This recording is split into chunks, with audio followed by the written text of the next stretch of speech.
अब currently issues क्या हैं?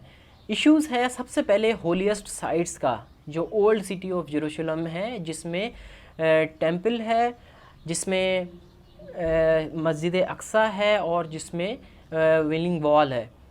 तो ये तीनों रिलीजन्स इस पे कॉन्टेस्ट कर रहे हैं और तीनों अपना क्लेम इस पे ज़ाहिर कर रहे हैं। देन इशू है सेटलमेंट्स का। इसराइल ने जो इतनी ज़्यादा सेटलमेंट्स वहाँ पर बना ली हैं, अब वो उनका क्या किया जाए, कैसे उनको वहाँ से इवैक्यूएट किया जाए।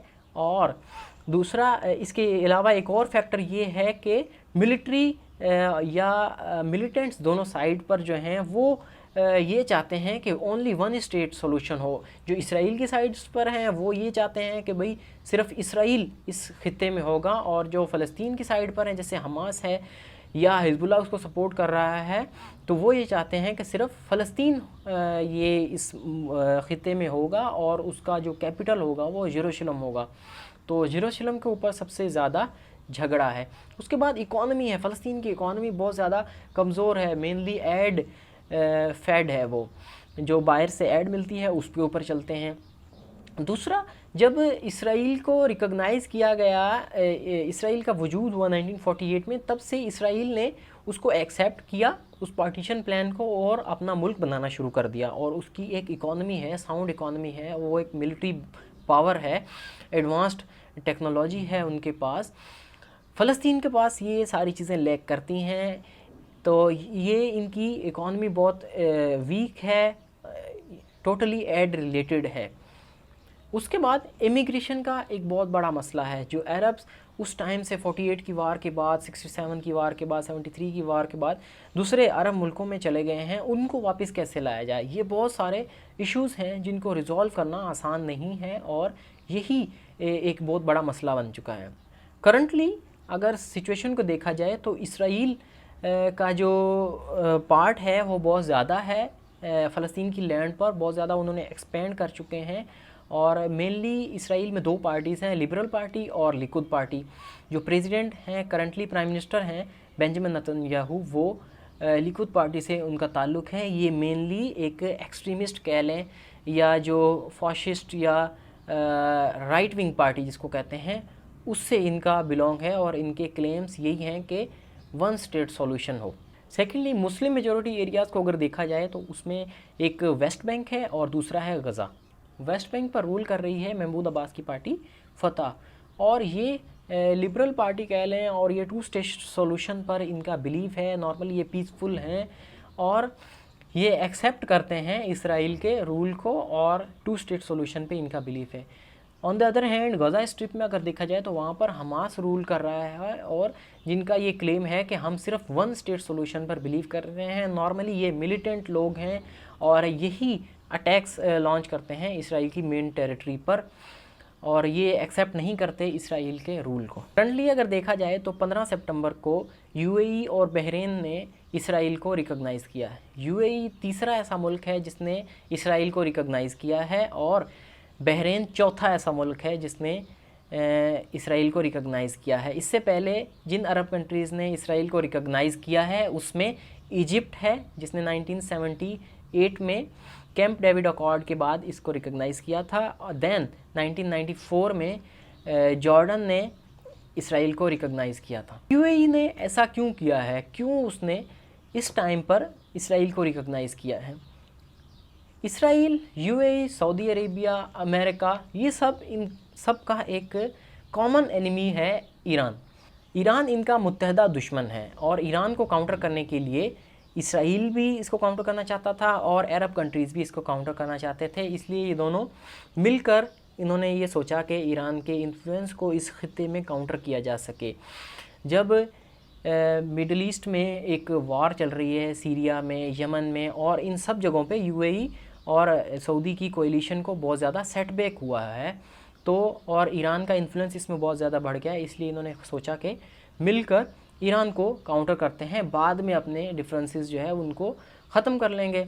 देन दूसरा पॉइंट ये है कि सऊदी अरेबिया और यूएई इसराइली टेक्नोलॉजी, मिलिट्री और दूसरी साइबर सिक्योरिटी टाइप की जो टेक्नोलॉजी है वो एक्वायर करना चाहते हैं। वो क्यों एक्वायर करना चाहते हैं?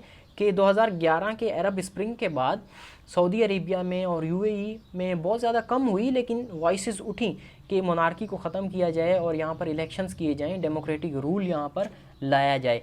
तो इसको कर्टेल करने के लिए, चूँकि इसराइल का तो ये बहुत बड़ा एक्सपीरियंस है ना मास सर्विलेंस में, वो 1948 से फ़लस्तीनियों को कैसे दबा के रखा हुआ है उन्होंने, कैसे उनको मॉनिटर कर रहे हैं, कैसे हिजबुल्लाह और हमास के जो जंगी अज़ाइम हैं उनको कैसे कर्टेल किया हुआ है। ये सारी टेक्नोलॉजीज़ सऊदी और यूएई इसराइल से लेना चाहते हैं। और अमेरिका का भी इसके ऊपर प्रेशर है। ट्रंप के इलेक्शंस हैं अमेरिका में नवंबर 3 तारीख को। ट्रंप भी चाहता है कि ये एक मुआहदा हो जाए जिससे वो इसराइली लॉबी का वहाँ से वोट हासिल कर सके।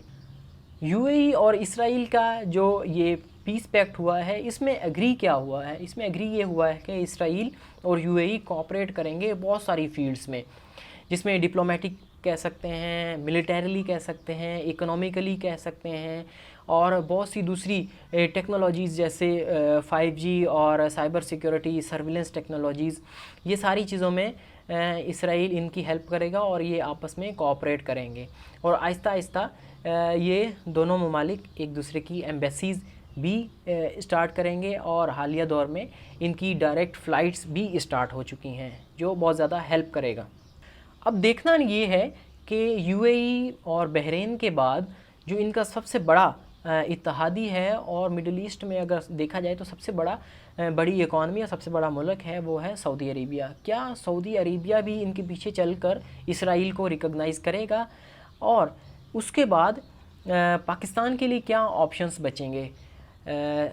एनालिस्ट का ये कहना है कि सऊदी अरेबिया फ़िलहाल इसको रिकॉग्नाइज़ नहीं करेगा, चूँकि इसके ऊपर बहुत ज़्यादा इंटरनेशनल प्रेशर आ जाएगा। और सऊदी अरेबिया मुसलमानों की होलीस्ट साइट्स का जो कस्टोडियन है करंटली, मक्का और मदीना, तो मुस्लिम उम्मा का एक लीडर कह सकते हैं। तो इसके लिए रिकॉग्नाइज़ करना इसराइल को अभी फ़ायदेमंद नहीं होगा। और एक दूसरी थ्योरी के मुताबिक इसराइल को रिकॉग्नाइज़ करने की वजह यही थी कि सऊदी ने यूएई और बहरीन को प्रेशर किया कि आप इसको रिकॉग्नाइज़ कर दें ताकि इसराइल की हेल्प मिलती रहे हमें मिलिटरीली और सर्विलेंस में। और सऊदी अरेबिया इसको डायरेक्टली ख़ुद रिकॉग्नाइज़ नहीं करेगा। इसके बाद पाकिस्तान के ऑप्शंस आ जाते हैं। पाकिस्तान देखेगा सऊदी अरेबिया की तरफ। जब तक सऊदी अरेबिया रिकॉग्नाइज़ नहीं करेगा इसराइल को, पाकिस्तान भी नहीं करेगा। लेकिन अगर सब अरब कंट्रीज़ इसको रिकॉग्नाइज़ कर देते हैं तो पाकिस्तान के पास और कोई ऑप्शन नहीं होगा। लेकिन पाकिस्तान को अपनी करंट स्टैंडिंग भी देखनी होगी कि अगर पाकिस्तान अरब कंट्रीज़ के पीछे जाकर इसको रिकॉग्नाइज़ कर देता है तो इनका कश्मीर स्टैंड जो है वो कमज़ोर हो जाएगा। कश्मीर पर हम जो बात करते हैं अभी, वो हमारा स्टैंड नहीं रहेगा, जो कि 2 नेशन थ्योरी का है, वो बहुत ज़्यादा कमज़ोर हो जाएगा। अब बात करते हैं वर्ल्ड रिएक्शन की। पूरी दुनिया से जो रिएक्शंस आए उसमें एक तो जिन्होंने इसको तस्लीम किया और खुशाइन माना है उसमें है वेस्ट और अमेरिका, जिन्होंने इसकी तायीद की है और इसको खुशाइन माना है और इसको वेलकम किया है। देन अरब कंट्रीज़ हैं और ऑब्वियसली टर्की है। टर्की ने इसको बहुत स्ट्रॉन्ग वर्ड्स में कंडेम किया है और उन्होंने कहा है कि history will not forget and forgive hypocritical behaviour of UAE, यानी जो यूएई का मुनाफिकाना रवैया है इसको हिस्ट्री कभी भी माफ़ नहीं करेगी और कभी भी भूलेगी नहीं। पीएलए की अगर बात करें तो उन्होंने इसको कंडेम किया है, ऑब्वियसली वो इसको वेलकम नहीं करेंगे। देन आ जाता है ईरान। ईरान ने इसको ऐसे अल्फाज में कंडेम किया है कि this is strategic stupidity of UAE. और इसके बाद उन्होंने कहा है कि तेहरान बेस्ड जो एक्सिस है मिडिल ईस्ट में, वो इससे और ज़्यादा स्ट्रॉन्ग होगा और ज़्यादा रेजिस्टेंस आएगी यूएई और इसराइल के ख़िलाफ़, और इनका जो मुद्दा है वो और ज़्यादा मजबूत हो चुका है।